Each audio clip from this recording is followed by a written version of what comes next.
后来虽然这个郭台铭已经宣布不选了，但是伊到底是找谁来做伊的副手，嘛互大家好奇。讲郭台铭找到的副手，就是来带动着台东的观光热潮，互台东成功来反转的前县长黄健庭。黄健庭本人是真低调，讲希望过去的代志都好过去了。若国民党这边嘛积极甲黄健庭的联络，希望伊会当加入到韩国瑜的辅选团队，来营造团结的气氛。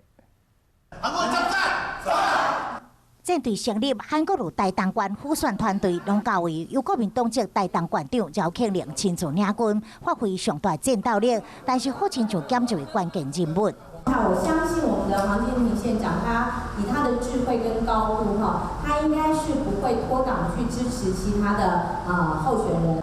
5月中，郭台铭有到台东成立之路。台东县前县长黄健庭专程陪同，郭台铭嘛真欣赏伊的能力，透过热气球、嘉年华以及各项活动，甲观光热潮带来到台东，让台东成为国际舞台。另外，外团黄健庭做副手，迄就是全国竞选总干事，伊本人态度是低调，讲郭台铭已经无要选总统，不管团员是不是属实，希望一切拢互伊过去，无愿意搁加讲。几次我们有各式各样的管道在沟通。所以黄县长会担任我们团队的，这个我们还在努力当中。国民党这头嘛积极优调黄健庭，强调伊甲国民党的关系密切，希望创造大团结气势。